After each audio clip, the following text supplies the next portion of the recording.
then go through a process. An opportunity to be heard is a rule of natural justice that even non-lawyers know about.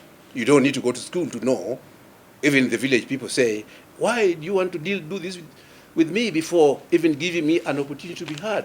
So is that something that the leadership of the Federation cannot understand, that they need to give us, we, the chairman, an opportunity to be heard?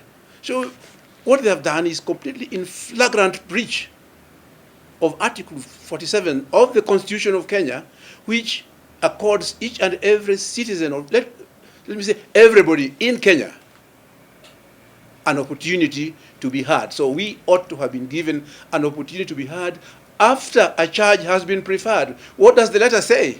The letter dated 1st August, signed by Barry Otieno. What does it say? It says that we are going to get charges to be framed. So how do you begin to suspend somebody even without having framed a charge?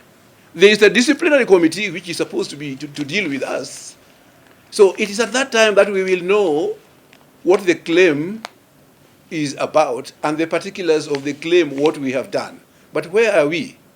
We already been sentenced, even in any criminal case that you know about. A charge will be arraigned to the accused person and say, you are charged with this offense. Guilty, not guilty? You say, yeah, I'm not guilty. Then you go through a hearing process. Then when you finish, they tell you, can you mitigate? We want to punish you. Why did you do this? Is there somebody who is above 18 in this country who does not know that that is the process to follow? And what you do is tell me what we did, give us an opportunity to respond. Then you find us guilty, then you fine us. So how do you arrive at a fine? Fining somebody is punishing somebody without hearing. That is the kind of trash that somebody could be talking about and saying he's talking law. No. Now, lastly, where is the provision for those fines, and how are they arrived at? Or were they just people just trying to conjure up 10 million shillings? What is the basis of those fines? And do you find somebody whom you have not tried, whom you have not found guilty?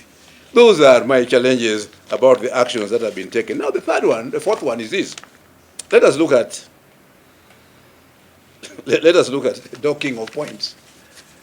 This is something that some punishment that was brought and applied only once in the history of football in this country.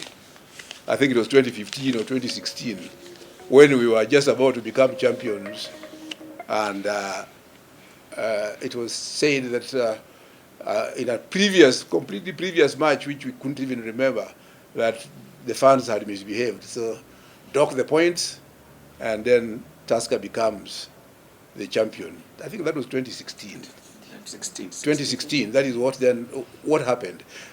Before that and thereafter, nobody has had their points docked. Was the rule made for Mahia Football Club under the presidency of the same president who now seeks to suspend or discipline us. So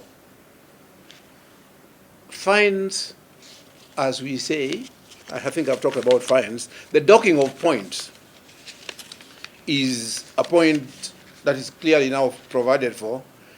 When you do not play a match, the points are forfeited. That is what we know about.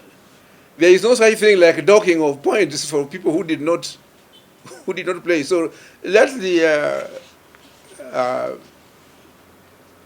Federation go back and look at what is docking of points in sports, and what is the difference between docking and forfeiture of matches. We are quite alive to the fact that if you miss a match without any proper reason, you will have your points forfeited.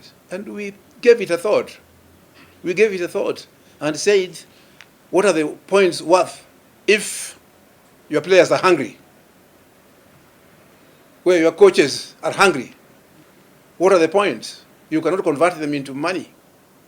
So we decided, and we knew that we were going to have the points forfeited and we are prepared to face those consequences even now.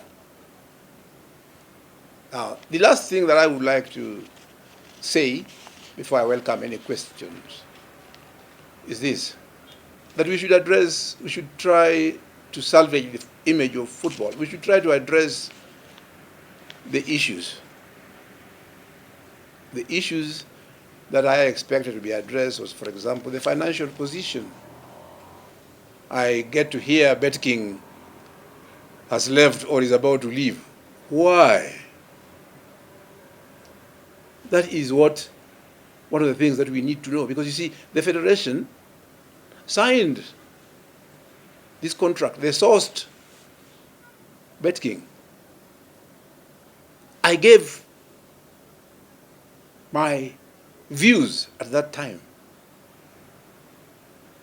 and I was accused of bringing football into disrepute, just trying to ask for better terms of sponsorship. So let the president of the federation explain to us why Bet King is gone and address the issues, who is going to be the title sponsor, because that's what we are interested in at the beginning of the next season. Those are the germane issues. Issues of sponsorship, issues of fan attendance. The stakeholders, important stakeholders are fans.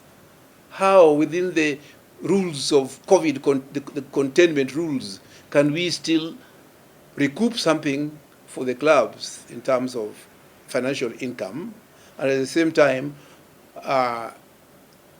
observe the COVID containment rules as provided by the Ministry of Health? That is something that the Federation should concentrate on. The third one is to look at the stadia. Our players have been injured badly in stadiums that are rugged, unkempt, and unplayable. We don't understand why Nyayo Stadium is permanently closed, only open for international matches and for rugby teams.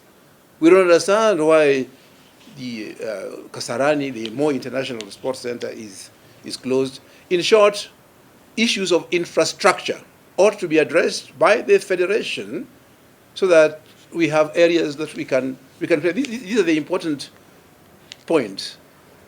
And I don't want to take longer than necessary.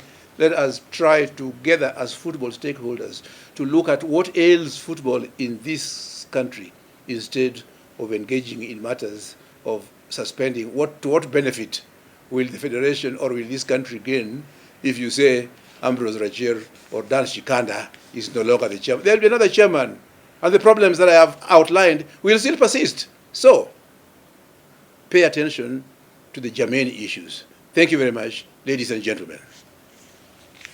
One question, Chairman. Are you by any chance planning to challenge the issue at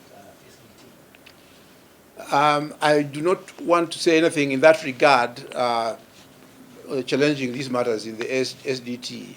We have passed these matters to our lawyers who are looking into it, and we will take such action as will be advised in law.